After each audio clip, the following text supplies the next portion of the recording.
মানুষ দুনিয়াতে আসার পরে অল্প সময় পায়, কেউ হয়তো ভালো আমল করে, কেউ হয়তো খারাপ আমল করে।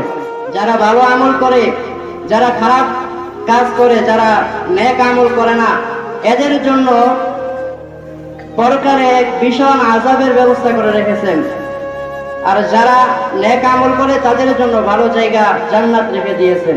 যে যারা হিংসা, অহংকার এবং গাদ্দারির জন্য আল্লাহকে মানে না, কোরআনের পথের আওয়াজকে চলে না, কোরআন মানে না, তাদের জন্য জাহান্নাম।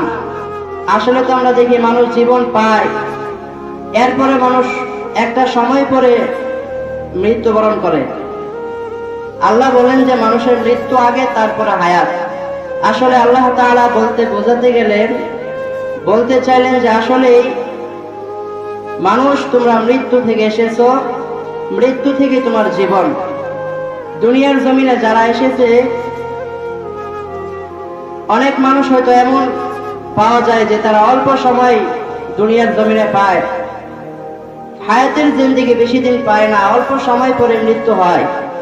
আবার অনেকের ক্ষেত্রে দেখা যায় তারা দীর্ঘ সময় দুনিয়াতে জীবন যাপন করে, 5 বছর, 7 বছর, 10 বছর। আবার কাউকে দেখা যায় সে 100 বছরের কোটাও পৌঁছে যায়, তারপরে মৃত্যু হয়। তো আসলে আল্লাহ এখানে বোঝাতে চাইলেন যে মানুষ, আসলেই তোমরা মৃত্যু থেকে সৃষ্টি, মৃত্যু তোমার অনিবার্য হবে। মানুষ হায়াত পাইতেও পারে, নাও পাইতে পারে। রব্বুল আলামিন ভিন্ন এক আয়াতে বলেন, কাইফা তাকফুরুনা বিল্লাহি ওয়া কুনতুম আমওয়াতা। হে মানুষ, তোমরা কিভাবে গাদ্দারি করো, কিভাবে নাফরমানি করো, অথচ তোমরা ছিলে মৃত। মানুষ মৃত্যু থেকে এসেছে, এটাই চূড়ান্ত কথা। আল্লাহ রাব্বুল আলামিন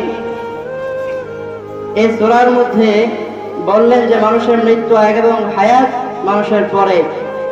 মানুষ দুনিয়াতে আসার পরে অল্প সময় পায়, কেউ হয়তো ভালো আমল করে, কেউ হয়তো খারাপ আমল করে। যারা ভালো আমল করে, যারা খারাপ কাজ করে, যারা নেক আমল করে না, এদের জন্য পরকালে এক ভীষণ আযাবের ব্যবস্থা করে রেখেছেন।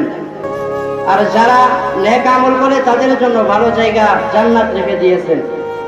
যে যারা হিংসা, অহংকার এবং গাদ্দারির জন্য আল্লাহকে মানে না, কোরআনের পথের আওয়াজকে চলে না, কোরআন মানে না, তাদের জন্য জাহান্নাম।